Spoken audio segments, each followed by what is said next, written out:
സത്യം പറഞ്ഞാൽ റിവ്യൂർമാർക്ക് 2 ഇടിയുടെ ആവശ്യമുണ്ടോ എന്ന് നിങ്ങൾക്ക് തോന്നുന്നുണ്ട്? അതിനെപ്പറ്റി ഒരു അഭിപ്രായം പറയുന്നതിന് വേണ്ടിയാണ്. കുറച്ച് നാളായിട്ട് ഈ ഒരു കലാപരിപാടിയുണ്ട്. ഏതെങ്കിലും ഒരു സിനിമ ഇറക്കും, ആ സിനിമയെ ബന്ധപ്പെട്ട് നെഗറ്റീവ് അഭിപ്രായം പറഞ്ഞു കഴിഞ്ഞാൽ ഉടനെ പ്രൊഡ്യൂസർ വിളിച്ച് ബഹളം വെക്കും. ഈ സിനിമയൊന്നും നീ കാണണ്ട, എന്റെ സിനിമ നിനക്ക് കാണാനുള്ളതല്ല, നീ അങ്ങനെ കാണണ്ട എന്നുള്ള രീതിയിലുള്ള ഡയലോഗാണ് പറയുന്നത്. ഈ പ്രൊഡ്യൂസർമാരും ഒക്കെയാണ് ഉള്ള ഒരു ഓൺലൈൻ ചാനൽ മുഴുവൻ കയറി നിരങ്ങി നാട്ടുകാരുടെ മുമ്പിലെല്ലാം പ്രമോഷൻ വർക്കുമായിട്ട് വന്നിട്ട് എന്റെ സിനിമ കാണാൻ വരണേ എന്നുള്ള രീതിയിൽ ഉള്ള ഓൺലൈൻ മീഡിയ മുഴുവൻ കയറി ഇറങ്ങി നടക്കും. ഈ നടന്നിട്ട് സിനിമ കണ്ടിട്ട് കൊള്ളില്ല എന്ന് കാണാൻ ഒരു അഭിപ്രായം പറഞ്ഞു കഴിഞ്ഞാൽ പിന്നെ ഇവരുടെ സ്വഭാവം മാറും. കുറെ നാളായിട്ട് നമ്മുടെ സിനിമാ മേഖലയിലുള്ള കലാപരിപാടിയാണിത്. ഇവരെ ഗുണ്ടകളാണെന്നാണ് ഇവരുടെ വിചാരം. 100-150 രൂപയും കൊടുത്തിട്ട് 3 മണിക്കൂറിനുള്ളിൽ ഒരു സിനിമാ തിയേറ്ററിൽ കയറിയിരുന്ന് കോപ്രായം കണ്ടു കഴിഞ്ഞിട്ട് നമുക്കുണ്ടാകുന്ന ഒരു ബുദ്ധിമുട്ടുണ്ട്. ആ ബുദ്ധിമുട്ടാണ് പലരും ഇവിടെ പറയുന്നത്. ഇനി ചിലർ വിചാരിക്കുന്ന ഒരു കാര്യമുണ്ട്, ഈ സിനിമ റിവ്യൂ ചെയ്യുന്ന ആൾക്കാരാണ് സിനിമ പൊട്ടിച്ച് കളയുന്നത്. ഇപ്പൊ കിഷ്കിണ്ട കണ്ടാവുന്ന സിനിമയെ പറ്റി നിങ്ങൾക്ക് അറിയായിരിക്കും. ഇപ്പൊ ആസിഫ് അലിയുടെ ഒരു സിനിമയാണ്, വിജയരാഘവന്റെ ഒരു പടമാണ്. ഈ സിനിമ ആദ്യമേ കാണണമെന്ന് എനിക്കൊരു താല്പര്യവും തോന്നിയില്ല. സ്ലോ പടമാണ്. ഇപ്പൊ ഓണത്തിന് എങ്ങനെയാ പോയി സ്ലോ പടം കാണുന്നത്? അത്യാവശ്യം ഫെസ്റ്റിവൽ അല്ലേ, ആഘോഷിക്കാനല്ലേ നമ്മൾ പോകുന്നത് ഓണത്തിന്. അപ്പോൾ ആഘോഷപ്പടം ഏതെങ്കിലും കാണാമെന്ന് പറഞ്ഞിട്ട് ഞാൻ ആദ്യമേ പോയി കണ്ടത് AR എന്ന സിനിമയാണ്. ഈ സിനിമയെ പറ്റി ചില അഭിപ്രായ വ്യത്യാസങ്ങളൊക്കെ ഇരിക്കുന്നുണ്ട്. പക്ഷെ എന്നാലും ഒരു 3 ക്യാരക്ടർ ടോവിന് ചെയ്യുന്നുണ്ട്. ടോവിനോടെ ക്യാരക്ടർ എടുത്തിരിക്കുന്ന രീതി, പെർഫോം ചെയ്തിരിക്കുന്ന രീതി ഗംഭീരമാണ്. അതിനകത്ത് പാട്ടുകളൊക്കെ ഗംഭീരമാണ്.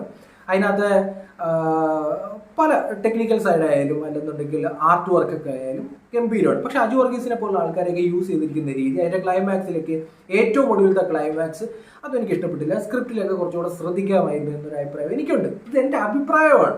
ഈ അഭിപ്രായം ഞാൻ പറഞ്ഞത് എങ്ങനെയാണ്? ഞാൻ തിയേറ്ററിൽ പോയി കണ്ടിട്ടാണ് എന്റെ അഭിപ്രായം പറയുന്നത്.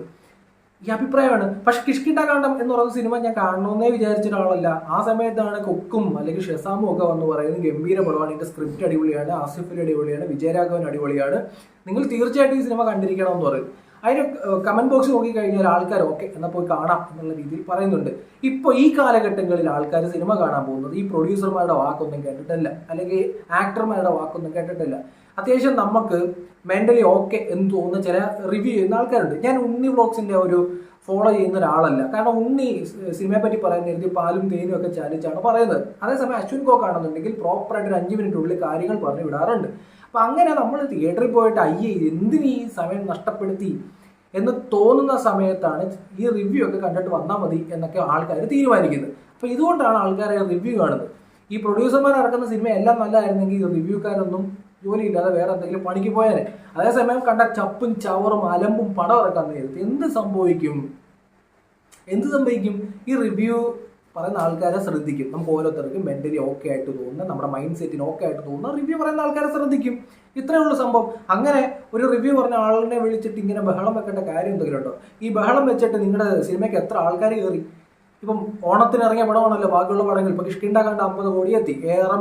ഏകദേശം അത്രത്തോളം ആവുന്നതാണ് ഞാൻ മനസ്സിലാക്കുന്നത്. എന്നാലും കിഷ്കിണ്ട കാണ്ഡമാണ് ഇപ്പൊ ഫസ്റ്റ് നിൽക്കുന്നതാണ് ഞാൻ മനസ്സിലാക്കുന്നത്.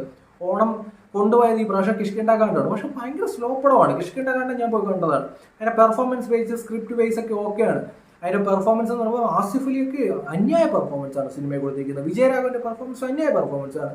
വളരെ കുറച്ച് ക്യാരക്ടർ മാത്രമേ ഉള്ളൂ ആ സിനിമയിൽ. ആ ക്യാരക്ടർ എല്ലാം നല്ല രീതിയിൽ പെർഫോം ചെയ്തിട്ടുണ്ട്. അപ്പൊ ഇത് പറയുന്നത് എന്താ? ആ സിനിമ കൊള്ളാം എന്ന് നമുക്ക് തോന്നുന്നുണ്ടാണ്. അതുകൊണ്ടാണ് നമ്മൾ ഓരോരുത്തരോടും പറയുന്നത് കിഷ്കിണ്ട കാണ്ഡം പോയി കാണുക, നല്ല പടമാണ്, അതിനകത്ത് സ്ക്രിപ്റ്റ് ബേസ് ഉണ്ട്, നമ്മളെ പോയി ഇരുന്ന് കഴിഞ്ഞാൽ നമുക്ക് ബോറടിക്കത്തില്ല, ഓരോ സീൻസും നല്ല രസമായിട്ട് മുമ്പോട്ട് പോകുന്നുണ്ട്, അവർ ഓരോരുത്തരുടെയും അഭിനയം നല്ലതാണ്. ഇത് നമ്മൾ പറയുന്നത് എന്താണെന്ന് വെച്ചാൽ പടം നല്ലതായതുകൊണ്ടാണ്. ഇതിപ്പോൾ മോഹൻലാലിനെ ആയാലും മമ്മൂട്ടി ആയാലും ആസിഫ് അലി ആയാലും ടൊവിനോ ആയാലും പടം ചവറാണെന്നുണ്ടെങ്കിൽ ചവറാണെന്ന് പറയും. അങ്ങനെയുള്ള പടങ്ങൾ മുട്ടിയിട്ടുമുണ്ട്. അപ്പം ഏതെങ്കിലും ചപ്പ് ചവറ് സിനിമ എടുത്തിട്ട് ഈ സിനിമ തിയേറ്ററിൽ കൊണ്ടുവന്നിട്ട് ആൾക്കാരെ, നമ്മളെപ്പോലുള്ള ആൾക്കാരെയൊക്കെ ബുദ്ധിമുട്ടിച്ചിട്ട് ഓൺലൈൻ പ്രൊമോഷൻ വർക്കൊക്കെ കയറി ഇറങ്ങി നടന്ന് എന്നൊക്കെ പറഞ്ഞിട്ട് നമ്മൾ തിയേറ്ററിൽ പോയി സിനിമ കാണാൻ നേരം നീയൊന്നും എന്റെ സിനിമ കാണണ്ട എന്ന് പറഞ്ഞ് മറ്റേ ഡയലോഗ് ഉണ്ടല്ലോ, അതങ്ങ് മടക്കി ഒതുക്കി പോക്കറ്റ് വെച്ചാൽ മതി. അങ്ങനെയാണെന്ന് നിങ്ങളെങ്കിലും പ്രൊഡ്യൂസ് ചെയ്യണ്ട. അത്രയും കാര്യമില്ലുള്ളൂ. നിങ്ങൾ ഈ സിനിമ എടുക്കേണ്ടത്. നിങ്ങൾ വേറെ വല്ല കാര്യങ്ങൾ ഈ ഹുണ്ടായിസ് കാണിക്കുന്ന പരിപാടി നിങ്ങളത് ജീവിക്കാൻ വേണ്ടി ഉപയോഗിക്കും. കണ്ട സിനിമയൊക്കെ എടുത്തു വെക്കും. അതുമായി ബന്ധപ്പെട്ട് ഒരുത്തിന് അഭിപ്രായം പറയുക. അഭിപ്രായ സ്വാതന്ത്ര്യമുള്ള നാട്ടിലാണ് നമ്മൾ ജീവിക്കുന്നത്. അഭിപ്രായ സ്വാതന്ത്ര്യമുള്ള നാട്ടിലാണ് ജീവിക്കുന്നത്. നിങ്ങളുടെ സിനിമ നല്ലതാണെന്നുണ്ടെങ്കിൽ ഏതെങ്കിലും ഒരു റിവ്യൂക്കാരൻ മോശം പറഞ്ഞു എന്നുള്ള പേരില്ല പടമൊന്നും പൊട്ടാൻ പോകുന്നില്ല. അശ്വിൻ കോക്ക് മോശം പറഞ്ഞ സിനിമ ഇവിടെ ഓടിയിട്ടുണ്ട്. ഉണ്ണി വ്ളോഗ് മോശം പറഞ്ഞ സിനിമ ഇവിടെ ഓടിയിട്ടുണ്ട്. ഓരോരുത്തർക്കും ടേസ്റ്റ് വ്യത്യാസമാണ്. ഒരാൾ അഭിപ്രായം പറഞ്ഞു എന്നുള്ള പേരിൽ അതിനകത്ത് വന്ന് തെറി വിളിക്കുക, ഇത് മുഴുവൻ ട്രോളാവുക, ഇത് മുഴുവൻ ആൾക്കാർ കാണുക. അവസാനം ഈ സിനിമയ്ക്ക് ഒരു പ്രൊഡ്യൂസർ കാണേണ്ട ആള് കയറാത്തൊരവസ്ഥ വരിക. മനോഹരമായിട്ടുണ്ട്. ഈ ഓണത്തിന് സത്യം പറഞ്ഞാൽ കിഷ്കിണ്ടാകാണ്ടായാലോ ARM ആയാലോ ഈ ഒരു പടങ്ങളൊന്നും അല്ലായിരുന്നു. ഇപ്പൊ ആവേശം പോലൊരു പടം ഈ ഓണത്തിന് വരേണ്ടതായിരുന്നു. കാരണം നമ്മൾ ഈ ഓണം പോലുള്ള സിനിമയ്ക്ക് പോകാൻ നേരത്ത് നമ്മൾ ഓരോ സമയത്തും ഓരോ ടൈപ്പിനാണ് നമ്മൾ സിനിമയ്ക്ക് പോകുന്നത്.